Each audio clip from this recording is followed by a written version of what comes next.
Baik, Assalamualaikum warahmatullahi wabarakatuh. Kepada semua murid-murid tahun 3, bertemu kita sekali lagi pada hari ini, iaitu dalam mata pelajaran pendidikan jasmani. Okey, baik, hari ini kita akan belajar pada tajuk unit 1 Gimnas Gemilang, di mana subtajuknya adalah imbangan teguh. Okey, mari kita sama-sama lihat. Baik, dalam imbangan teguh, dia subtajuknya adalah imbangan statik. Dalam imbangan statik ni ada beberapa aktiviti. Yang pertama adalah imbangan dekam. Seperti yang kamu boleh lihat, ini adalah imbangan dekam. Untuk pada kali ini, pelajaran pendidikan jasmani kita hanya akan dijalankan secara teori sahaja. Okey? Kalau di sekolah nanti kita boleh buat, kita boleh praktikkan imbangan dekam ini. Okey, kamu nak buat kat rumah pun boleh, tapi segala kemalangan cikgu tak tanggung. Okey, dan semua aktiviti ini perlu pengawasan orang dewasa. Okay, kalau kamu boleh buat, baguslah. Okey, ini adalah imbangan dekam. Imbangan dekam, okey, di mana mempunyai dua tapak sokongan, iaitu tengok tu tangan dia ada dua tapak. Okey, ada dua tapak sokongan dan diletakkan di bahagian dalam paha. Okey, diangkatkan kaki dan seluruh berat tubuh badannya hanya berdiri ataupun disokong oleh kedua-dua tangan. Okey, yang kedua adalah imbangan V berkembar. Imbangan V berkembar ini dilakukan oleh dua orang murid.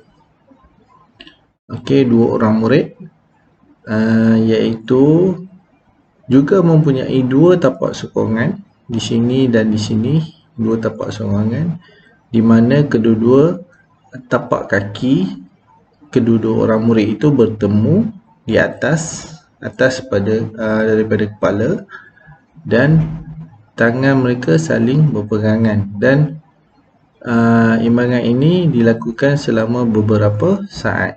Okey. Seterusnya adalah imbangan skala. Ini dipanggil imbangan skala, juga memerlukan dua orang murid melakukan imbangan skala. Selalunya dilakukan di atas tilam. Okey, juga mempunyai dua tapak sokongan, di mana kaki sebelah yang bukan tapak sokongan diangkat ke belakang. Juga tangan didepakan untuk mendapat keseimbangan, dan juga tangan lagi sebelah ditemukan di atas sini. Okey, ini adalah imbangan skala. Seterusnya, ini adalah ansur maju yang seterusnya, iaitu semakin sukar, di mana imbangan ini adalah dinamakan imbangan bertingkat, juga memerlukan dua orang murid dan hanya mempunyai dua tapak sokongan, di mana seorang murid akan berdiri untuk melakukan tapak sokongan, dan seorang lagi akan berdiri di atas lutut murid yang melakukan tapak sokongan tersebut, dan murid tersebut berpegangan tangan dan diseimbangkan supaya tidak terjatuh. Okey, ini juga memerlukan pengawasan orang dewasa. Sebab tu cikgu cakap tadi, kita hanya belajar teori dalam pendidikan jasmani untuk kali ini, untuk PDPR ini ya. Okey. Okey, seterusnya adalah imbangan dinamik. Imbangan dinamik ini hanya boleh dilakukan ataupun boleh dilakukan secara individu.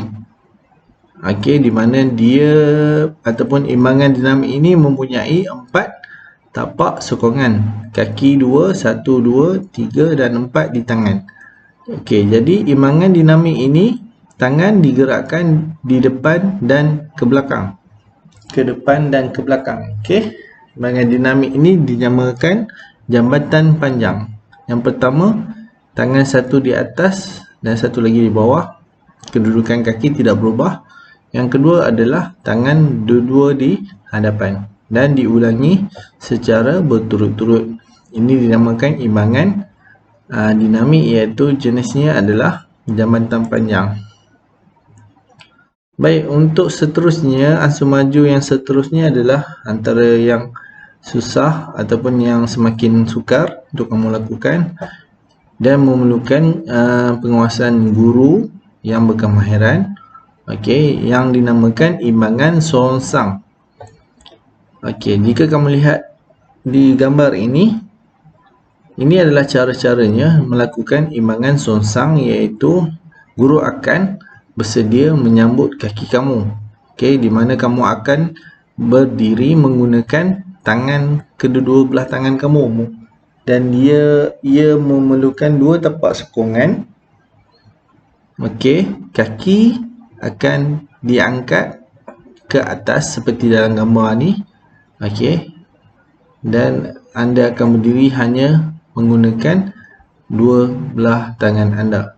Okey, letakkan, kita tengok langkah-langkah dia. Letakkan kedua-dua ketapak tangan di lantai, lejang kedua-dua kaki ke atas. Maksudnya kita kena tendang kaki naik ke atas. Lepas tu ulang lakukan lejang berulang kali sehingga kamu yakin untuk melakukan imbangan tangan dengan sokongan.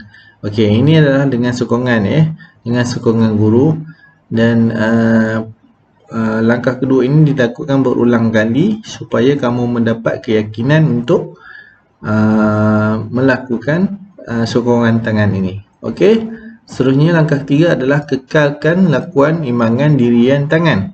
Okey, selama beberapa minit Okey, seterusnya ini adalah aktiviti yang terakhir ataupun aktiviti permainan kecil, di mana permainan ini ataupun aktiviti ini dinamakan kereta sorong.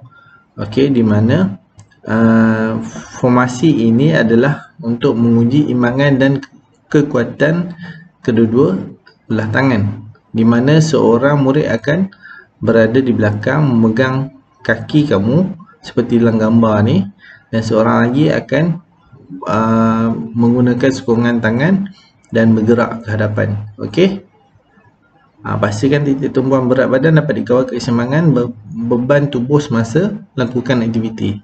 Okey, yang ini dilakukan hanya dilakukan oleh penguasaan guru yang terlatih. Okey, sebab aktiviti ini agak membahaya jika tidak dilakukan dengan betul.